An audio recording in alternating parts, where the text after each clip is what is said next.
경제 위기가 오면 저축은행 망하나요? 돈 빼야 하나요? 이렇게 물어보시는 분들이 굉장히 많아요. 딱 콕 집어가지고 저축은행만 이야기를 한단 말이죠. 그럼 제가 이 사람들한테 뭐라고 말하는지 알아요? 그럼 시중은행하고 저축은행하고 도대체 무슨 차이가 나길래 얘넨 믿고 또 얘넨 못 믿나요? 이렇게 물어봅니다. 그럼 10명 중 10명은 다 이렇게 대답을 해요. 시중은행은 크고 저축은행은 작잖아요. 그래서 더 위험한 거 아닌가요? 이렇게 말합니다.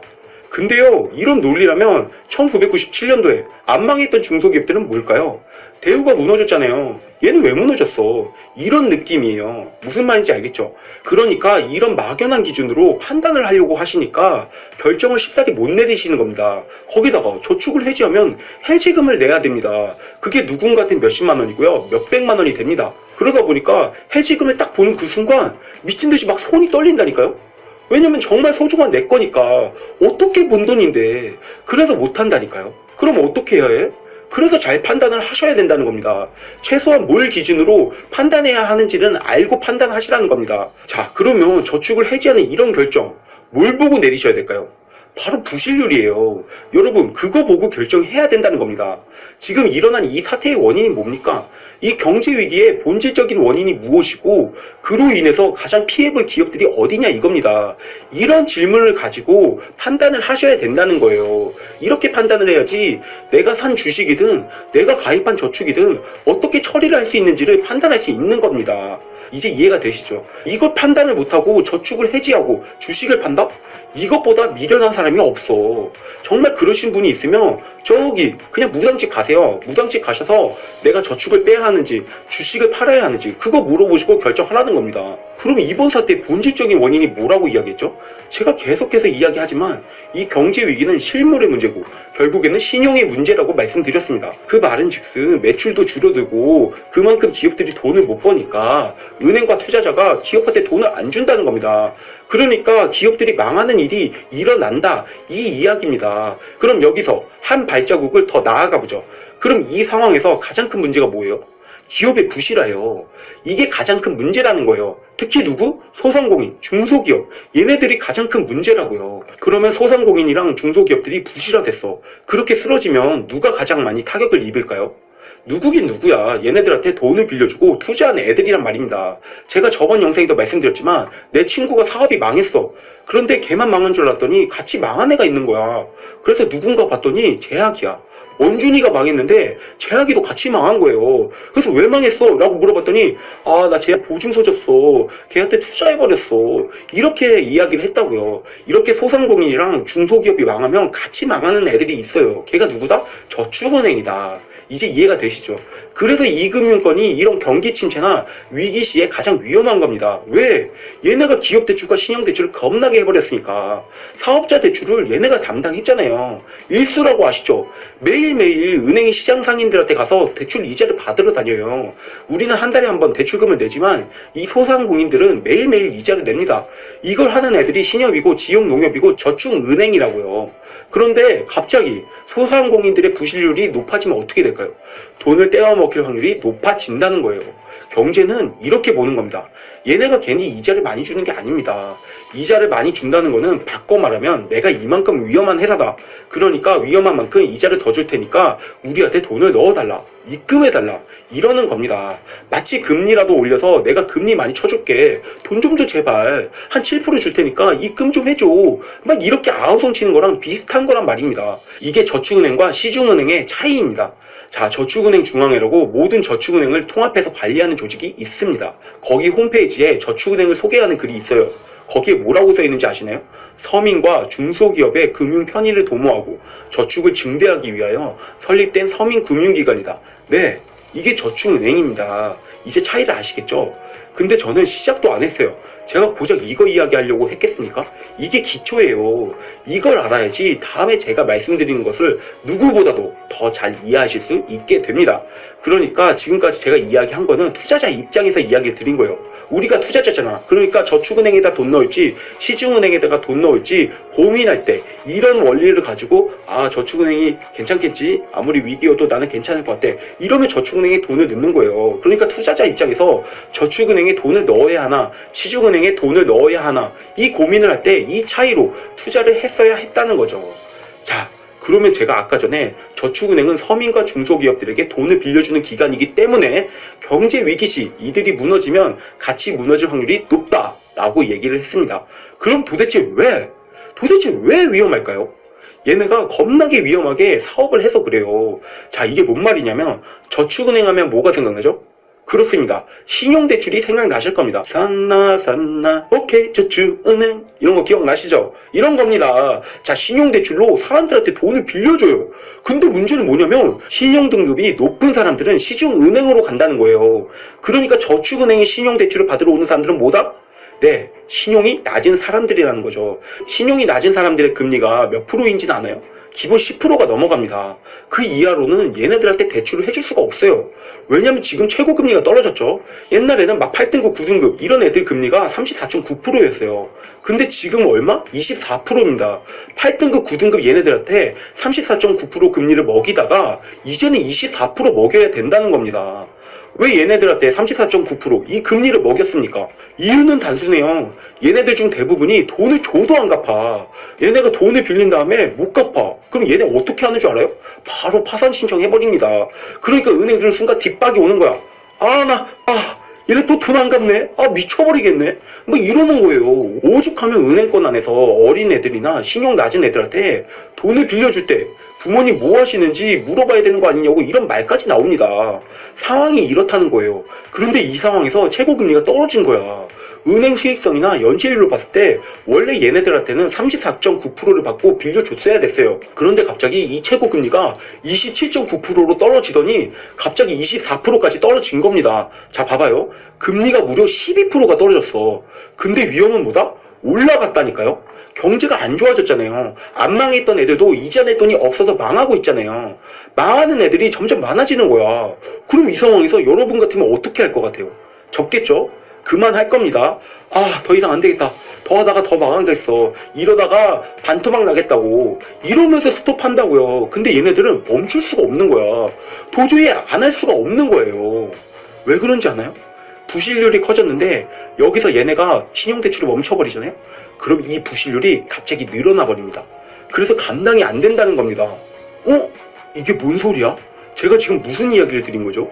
잘 이해 안 되시죠? 아니, 여기서 스톱한다는데 왜 갑자기 부실률이 더 늘어난다고? 제가 왜 이상한 말을 하지? 제가 잘못 말한 거 아니야? 이렇게 생각하실 수 있어요. 이게 뭔 말이냐면 잘 들어봐요. 내가 총 재산이 100만 원이야. 근데 친구가 제발 나 5만 원만 꺼줘라 이렇게 이야기를 하는 거예요. 근데 얘가 안 갚기로 소문이 난 애야. 근데 저는요, 그래 친구 좋은 게 뭐냐, 제가 그래도 나 결혼식 때 차에 풍선 달아준 애야. 그깟 5만 원 버려. 그래 버린 셈 치고 주자 하고 제가 5만 원을 빌려줬어요. 그럼 내 부실률은 어떻게 되죠? 100분의 5니까 5%가 된 겁니다. 맞죠? 근데 갑자기 저녁에 아버지가 술에 취하셔서 들어오신 거예요. 그리고 나를 보더니 아들 정말 사랑한다 이러면서 저한테 100만 원의 현찰을 준 거야. 그럼 난 지금 얼마 있죠? 100만 원이 있었는데 100만 원을 받았잖아요. 그럼 나는 200만 원이 되는 거야. 그럼 내 부실률은 몇 프로예요? 200만 원에 5만 원이니까 내 부실률은 2.5%가 된 겁니다. 이제 제가 무슨 이야기를 하려는지 뭔가 감이 오세요? 얘네는 멈출 수가 없다고 얘기를 드리는 거예요. 대출을 멈출 수가 없는 거야. 계속해서 신규 대출이 들어와서 내 재산이 100만 원, 200만 원, 300만 원 이렇게 늘어가야지. 대출 받은 사람 수가 점점 늘어나야지 이렇게 부실률이 줄어드는데 갑자기 얘네들이 멈춰봐. 어떻게 될 것 같아요? 내 부실률은 늘어난다니까요.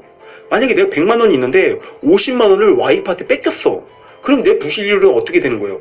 원래는 100분의 5여서 5%였는데 이제 50분의 5가 된 거야. 그래서 내 부실률은 5%에서 10%로 늘어나 버린 겁니다. 이런 겁니다. 지금 우리 저축은행들이 이런 짓을 하고 있다는 거예요. 어때요? 무섭죠? 얘네들이 어떻게 사업하는지를 들으니까 딱 감이 오시죠? 이런 거 어디서 못 듣는다? 이런 거 어디서 못 들으십니다. 오한마TV 구독자니까 들으실 수 있는 거예요. 아시겠죠?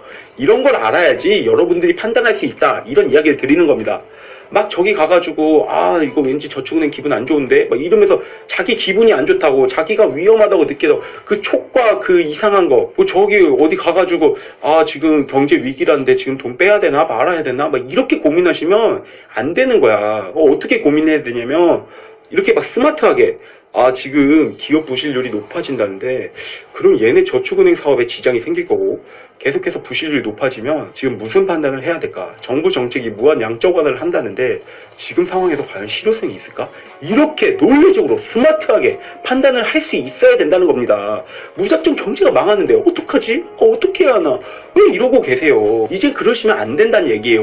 목숨이 달린 일이고 돈이 왔다 갔다 하는 일인데 그렇게 막 판단하시면 안 됩니다. 아시겠죠? 근데 아직도 나는 그렇게 생각한다. 그러시면 당장 점집으로 찾아가세요. 복비 챙기고 사주 들고 저기 점집 가세요. 점집 가서 저축은행에서 돈 빼야 되는지 아닌지를 점치시란 얘기입니다. 무슨 말인지 아시겠죠? 자, 여튼 많이 기다리셨습니다. 이제 솔루션을 이야기해 드리겠습니다. 근데 누누이 이야기하지만 솔루션이 중요한 게 아니에요. 제가 앞에서 드린 이야기가 100만 번, 1000만 번 중요합니다. 자, 그러면 어떻게 하면 좋을까요? 많은 분들이 제가 저축을 해놨는데 어떻게 해야 될지 모르겠습니다. 해지를 해야 되나요? 라고 이렇게 물어보십니다. 그래서 해답을 말씀드리겠습니다. 저축을 들까 말까 고민하시는 분들, 저축을 해지해야 하나 이렇게 고민하시는 분들, 제가 명쾌한 답을 말씀드리겠습니다. 제 영상을 보신 분들은 아시겠지만 저는 기준만 제공합니다. 왜냐하면 지금 같은 상황에서 답이 없어요. 경제학자도 모른다니까. 그렇게 지금 경제학자나 경제 전문가가 하는 말은 신뢰성이 그렇게 많지 않아요. 얘네들은 그냥 참고서야. 근데 굳이 왜 말하냐? 나는 개인적으로 세계금융을 믿어요. 어떻게든 잘 해결될 거라 믿어요. 그런데 정말 모르겠단 말입니다. 어떻게 될런지. 특히 한국은 기초체력이 너무 없어.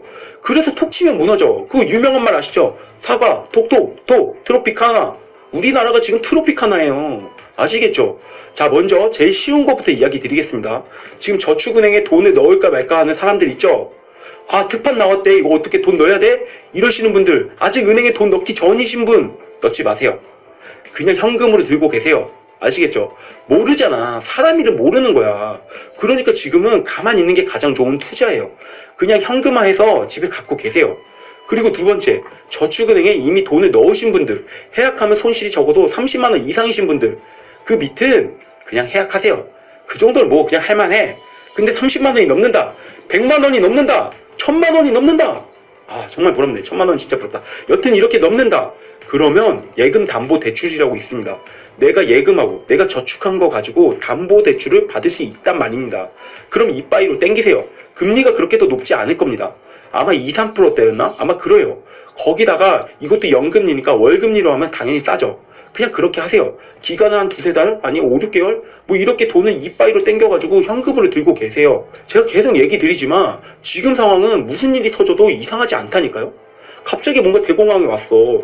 그래도 현금 갖고 있잖아. 그럼 된 거야. 어쨌거나 나는 위기가 왔을 때 대응할 수 있는 현금, 그러니까 총알을 확보하고 있을 수 있다는 거예요. 그래서 저는 이 저축담보대출, 예금성 담보대출, 이걸 추천드립니다.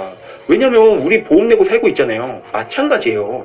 이렇게 마시간 경제에서는 우리도 보험을 들어놔야 된다, 이 말입니다. 이게 제일 안전하지 않을까 저는 개인적으로 판단합니다. 그러니까 정리를 하자면 지금 현금을 보유했다? 당장 집에 숨겨 놓으세요. 도둑 걱정하시는 분들, 그러게 그건 어떡하지? 집에 세콤? 뭐 여튼 그거 알아서 하세요. 그리고 저축은행이나 시중은행에 돈이 물렸다, 내가 해지환급금을 내야 된다, 이런 분들은 내 저축과 예금을 담보로 대출을 받으세요. 은행 가면 다 해주고요. 전화하면 상담도 해줍니다. 그렇게 현금으로 갖고 계세요. 귀찮아. 머리 아파. 이러시면 안 됩니다. 지금 무한 양적 완화를 한대잖아요. 만화야?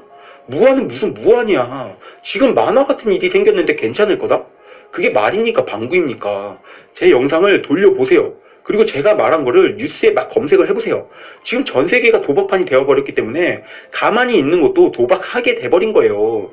그러니까 여러분이 원하든 아니든 지금 베팅하고 있으신 겁니다. 제가 계속해서 소스 드리고 있잖아요. 방법을 알려드리고 있잖아요.